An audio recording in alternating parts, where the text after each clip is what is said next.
Hello, everyone. Welcome back to For the Love of Indy. And today we are discussing post-race reactions to Barber in Alabama. Yes, Barber. It was a race. Yeah, it was definitely a race. So, unfortunately, this week I was really caught up with other things, and I wasn't able to watch it. So I'm mostly riding on the highlights and like what I could grab from social media. Luckily, my mom here has watched the full race weekend better than I did, so hope we have at least both perspectives. Yep, we were able to get watch a little bit of practice and watch quali and watch the race. So yeah, a lot of F1 this weekend too. So watching that. Yeah, and I did get caught up on F1 better because it was at better times, just the way my schedule played out. Yeah. I went and bought another crappy car. Yeah. So I was just really caught up in stuff like that. But I guess going into practices, there wasn't really much that seemed to happen from what I could gather. Practice. No, I don't think there were really any major deals in practice, and no real standout performances in it either. I would say it was just kind of where the practice kind of lands, just unpredictable and practice. Yeah. Yeah, it was practice. The one thing I noted from quali was we finally got a timing sheet somewhat accurate now from qualifying. It's green, it's red. Right. We know who's on a good lap. We know who's on a bad lap. Yeah. It feels like watching Peacock again, and it took them four races to finally fix this. Figure that out, yeah. But I'm glad they fixed it. But yeah, that it's like a huge deal because when you're watching quali, you really want to be able to see where somebody's at. Yeah, if they're on that good lap, if they're gonna make a time to move up higher and like to the top 6 when they're doing the 12, and then when they're getting the 12 into the fast 6. So that was really beneficial this time, and it made it a lot easier to watch and get more excited for the drivers because you knew where they were at and if they were behind or if they were ahead, and it really it adds to the drama in a way when you don't have those times. You just don't know. Yeah, I mean, it just makes a better viewing experience all around, and we've been complaining about it for the last 3. Yeah, so you listen to the us. last so 3 races we've talked about. Thanks, Fox. Finally got something we wanted done on it, which is nice. Right. And hopefully that means we'll get some further improvements, and they'll finally iron this stuff out. Like, towards the end of the year, maybe we'll actually have a final product that's like the last race of the season might be heaps and bounds better than the first race of the season if they keep doing little improvements like this. Right. Big deal. And qualifying went well. Yeah. I mean, for the most part, in terms of our drivers, my VK pick was incredible. Yeah. My foresight is 100. I am VK, the greatest to ever call it. That is absolutely true. And it was hilarious to see that. I'm not going to lie. No, that was fun. And I think it's like he heard you. You energized VK and you got him excited. And he knew your vibes were in it. And he was just racing for you, I feel like. Of course, yeah. That was definitely what it was for. But I'm genuinely surprised to have put it top 5 in a DCR. Yeah. Is nuts. Yeah, and then when we get into the race too, right? VK. So it was VK, a great weekend. Great weekend. Herta, best qualifying he ever did. And really good to see him. Like the first 4 races, he's in the first row or second row every single time. So his qualifying, he's on point for qualifying. Right. Andretti's got it nailed down in terms of quality. Yeah, for sure. Yeah, he's doing really well. I think Palou took pole, which was like and very much led to and who was P2? It was McLaughlin, I think. Was it McLaughlin? Yeah, McLaughlin. And then Herta, which wasn't really surprising. So I feel like your top 3 was very much like kind of could have seen that coming. I think honestly, I probably had those 3 somewhere up there in my in what I was expecting. I think the NTT predictions were for McLaughlin, I think. And they were both wrong. So we're still on the so it is a cursed thing. You don't want to have NTT them curse. Pick you. Only thing it's predicted was Kirkwood. I know. That's the only one that has been right so far. In all the qualies and races, it's just like one. So they're 1 out of 8. Right. Yeah. So, like I said, that is a curse every time. So don't pay attention to that because they don't have that right. Yeah, don't ever. I think it's funny to look at it because it's more funny to see like, okay, who's not getting pole or who's not winning the race. Yeah. But And you just don't want to see your favorite driver picked because it's going to be a tough race for you to watch. I was really hoping the race would like do something crazy and like VK could like get in podium. Like it was close though. Anyways, so I guess quality. We'll move into the quality's good. I mean, it was actually pretty good. I only watched Fast 6. I was trying to like semi-watch this while I was doing like getting a car or doing. I can't remember exactly. I was on a project and I got to the Fast 6 and I was like, wow, they actually fixed the timesheets and stuff and this is good. Yeah. But then the race, I just watched the highlights of it, so it seemed like no cautions again. This is real. Like, it's a good thing and a bad thing. I mean, it's a good thing. It's like kind of record breaking for it to go this many races now. 4 races. Well, I mean, the first race there was in the first turn, but since like that, it's just they've been on point. And this is a place where I thought for sure there'd be a caution because there's so many places you can beach the car when you're going like the roller coaster and you're going up and over. Yeah, I think it's like down into turn 5. Turn 16 too or something like towards the end. I don't know. It's like there's just the gravel there and inevitably somebody ends up in that gravel. So I was really surprised. I think Foster went off. That was on the highlights. As Foster went off on one of the turns into the dirt, but was able to somehow barely get it back on track. He pulled it back in and it was no flag. So that was amazing. It's tough. Good and bad. It's good and bad. Yeah.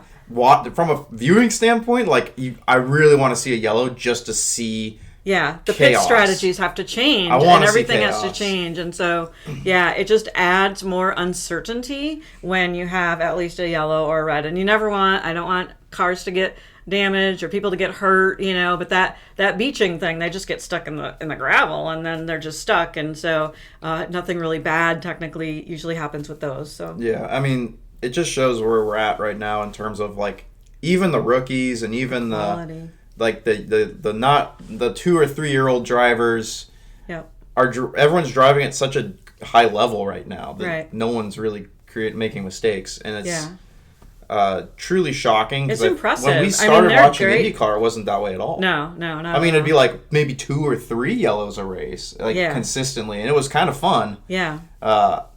It just seems like a lot. Either teams have gotten better, drivers have gotten better. Who knows what's going on here? Yeah, it's very much a strange scenario. It's good and it's bad. Also because I think the bad part too is it's very predictable then. You're going to have your top 5 people are going to probably be staying in the top 5 or close to that.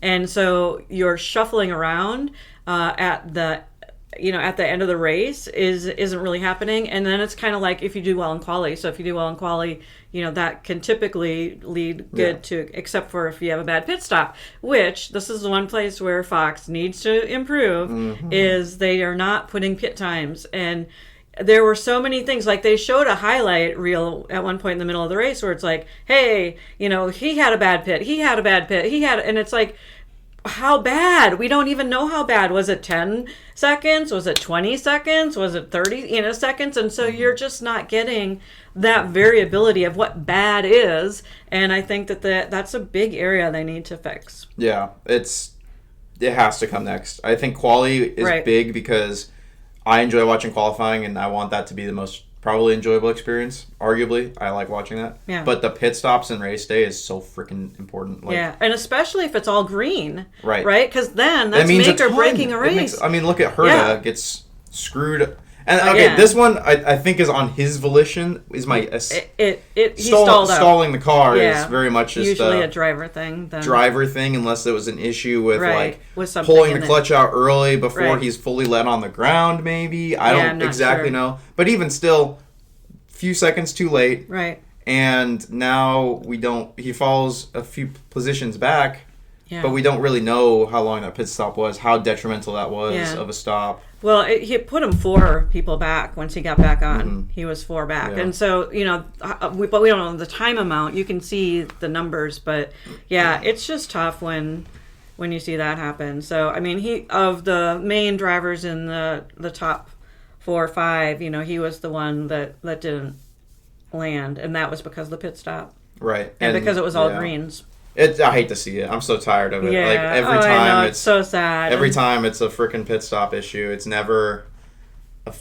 rarely an error on track. Yeah. if Herta has a bad day. Yeah. It's right. It really it's isn't. pretty much 90% of the time in pit. Yeah. 90% of the time in pit. Which is just tough, and they know that too. So you think they'd be working extra hard to make sure that they don't have this as an issue, because this is really the thing they need to clean up this year. Right. And I never saw if there's any interviews or Kurt, like, I looked at his Instagram and he pretty much just said, like, peace out, Barber. Like, he didn't even want to explain himself on social media. I think that means it was definitely his unforced error. Well, the other thing, too, is this is a race where he typically doesn't do well, so that he was up in third anyway was, like, a highlight for him, and that was a good thing. Was a good career. But it was also really tough because, when you are that high up, then it's like, oh, gosh, you have podium potential. And so I think that was a really hard part. Yeah, it's not his track. And and then Rossi, it seems like he was he had a lot of movement. Rossi started, so he was one of the biggest movers right at the beginning. I think he started at 15, he got up to like 9,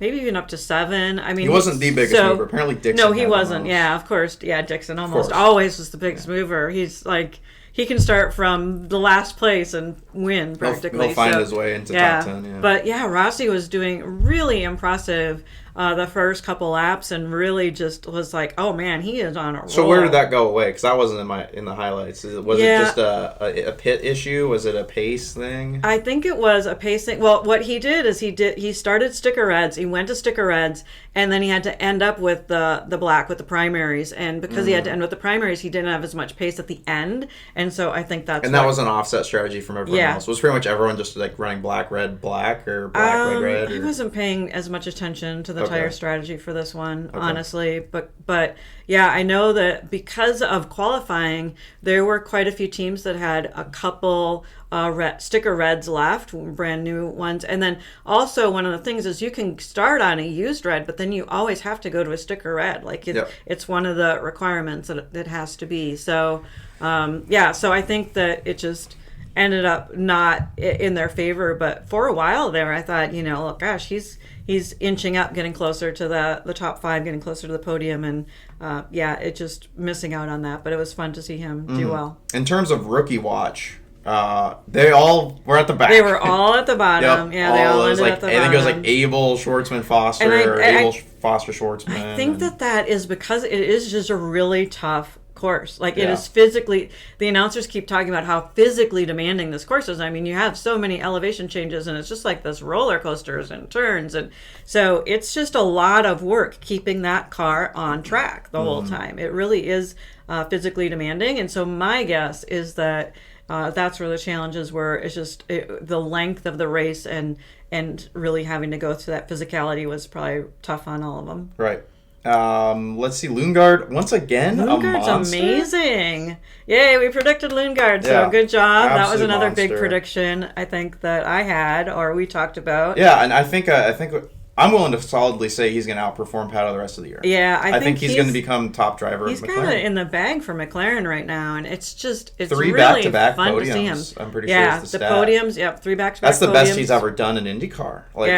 Yeah. In the 45, he had like a win, and that was it. Yeah. But this is so nuts. It's not about the toughness of the car. Sometimes people are saying, "Oh, that McLaren's really tough to drive because it's set up for Pato, right?"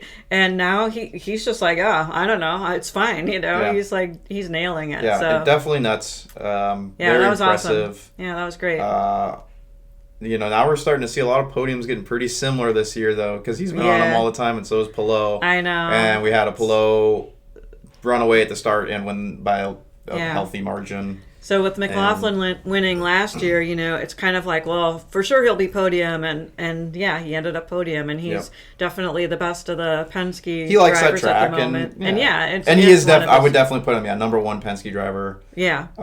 What happened to Newgarden? Where has he been?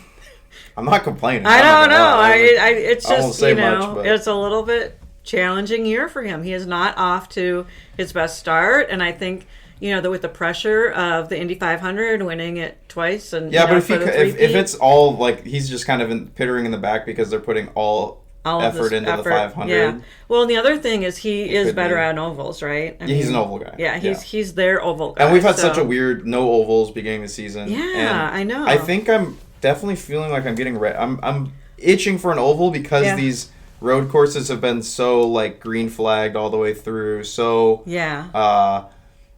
lacking of action in some cases that I think an oval could bring about a little bit more sauce. Because even a few years ago we had Dallas in like March, you know, so you got like an oval. You had it was like road course, oval, road course, Indy 500. So you at least had one of them in the top. But now we just go straight into the Indy 500 the end of May, and so that's going to be the first oval, which is even more pressure. Think about that. If you're one of the rookie drivers, how hard that's going to be. So, yeah, I think, but Palou winning is it's not surprising. No. I'm worried now that we're going to see like a F1 2023 with Verstappen winning all but one race kind of season. Yeah. With Palou just walking away with this championship after like the 500. It's a little tougher for ovals for him though, but yeah, I can totally see him getting I don't think he's just won the an overall. oval yet. I don't remember. I can't. I don't think he has. I think that was a big thing last year of it was Herta versus Palou in one of the ovals, and it was like neither of these guys have won an oval before. I think Palou's never won. That. Don't quote me, but if that's the case, then second half of the season maybe Palou kind of falls back a little bit, but he'll still be so high up in points. Yeah, you know, it's just going to be hard to beat that point. Yeah, his consistency. Build. That's the other thing too is, you know, when you look at the consistency, you're really thinking about if they can just stay even in the top 10, the top 5, they're still getting so many points versus if you get a DNF and, you know, don't finish the race, that really makes, I mean, the only thing that made the points race so close last year between him and Herta really ended up being like the fact that Palou had a DNF on one of those races or was like 7 laps down because of an issue. Like there was a couple races where like a mechanical failure. Yeah. Like he didn't even start one of those ovals and he had to start. I feel like Iowa, he had some trouble. He had an issue in Iowa, I think. But yeah, I mean, we're talking about a driver that's beyond consistent, and it's good to see that, but at the same time, I'm like, I really just like variety in IndyCar. It seemed like it was much more hectic. Yeah. Even especially last when year. we started watching, you know, that's what got us super excited was it wasn't a one person winning every time. It's just like any given weekend, anybody different could win, and that just adds to that level of excitement. I mean, not any driver, but, you know, like a good range of 10 drivers could be easily winning kind of any race. Right. So yeah, I don't know. I guess like outcome wise, I think Barber was. I think it's just kind of mid, you know. I think it's got pros, it's got cons. I think most of this year so far, like all these races have kind of been maybe like 7 out of 10. Yeah, there's nothing standing out. Nothing's really popping out. Nothing's. I mean, maybe St. Pete just because there was, you know, the turn 1 thing. Yeah. And you know, and it's the first race, and there's just a lot of potential variability. But even Palou pulling that out fairly easily, that's kind of a bummer. So I guess we'll see how this goes into the Indy Grand Prix weekend. Yeah. I really like Indy Grand Prix.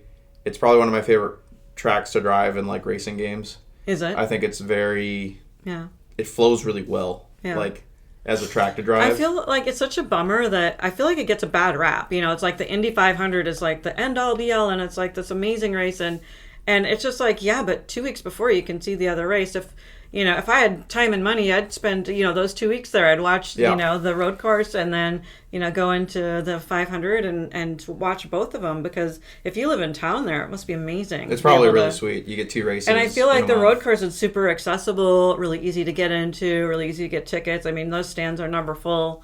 And so it just seems like a really fun way to be able to interact with the drivers and see them. I really prefer road courses to ovals personally. I'm starting to like ovals a little bit more as I learn about racing, but there's just so many nuances with ovals I don't really quite understand yet. And honestly, it can't, if you don't know anything about racing, it can be boring. It's just like, oh, people are just going around in a circle. Like, why is that interesting? Right, yeah. There's definitely, when it comes to an oval, your margins that can dictate a win are thousands, you know, millimeters, thousandths, second, you know, it's much smaller than in a road course where I feel like the margin's a lot bigger.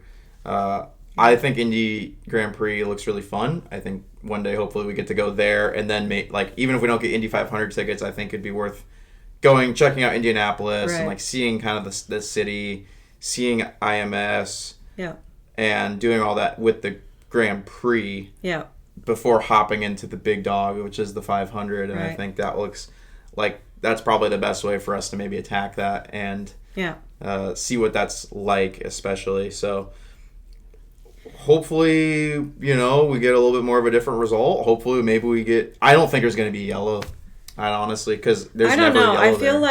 I feel like the first turn, right? And then there's a couple turns there. Like, almost always somebody overshoots that. Yeah, people overshoot that a lot. And so I feel like that's a spot where there can be more common incidents. Also, weather. I think Indiana weather is so iffy this time of year still. And so, very true.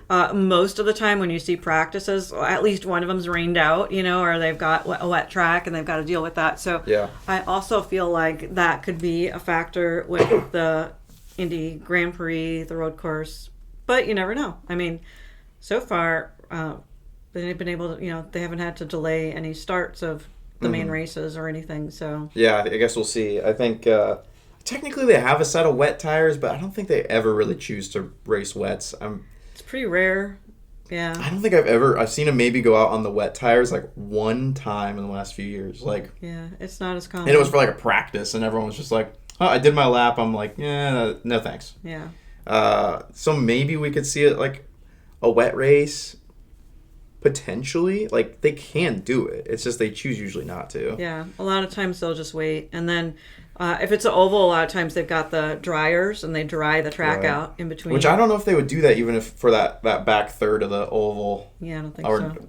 It probably not. Yeah, and I know at Iowa they've done that. Iowa they did, because we did have rain that one time. And I just don't know if they would do it for the Grand Prix. Obviously, they would for the 500. Right. But they've also almost got the 500 rained out last year. Yeah. And they were talking about moving it to a Monday. Yeah. Which would have been really crazy. Yeah.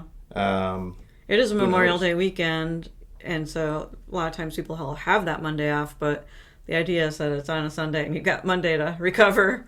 Yeah, I guess if that's what you need it for. I mean, but yeah, the Grand Prix, we'll see how that goes. I think, in terms of everything else at Barber, I think we kind of hit on the big things. And if we're missing something interesting, like, leave it down in the comments. We're finally on Spotify. I also got that running. Yay. Hopefully you're listening to this on Spotify. If you're listening to this on YouTube, please go over to Spotify. Like, try to listen to this on Spotify. I probably should have mentioned it at the beginning of the episode, or maybe I'll put an editor's note in right at the beginning. Yeah.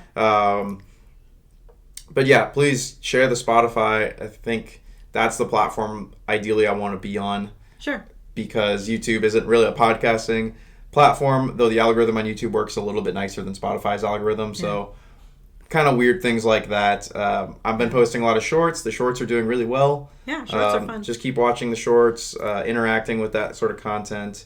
Yeah. And good. Yeah, this is a little bit of a shorter one today for y'all, but I think ultimately Barber was kind of a little bit more of a trimmed up race in terms of big things to hit on. The highlight video was pretty short. Yeah, another green race. So. It's another green race, and kind of is what it was, and it wasn't too bad. So hopefully you guys enjoyed. Again, like, share, comment, check out Spotify.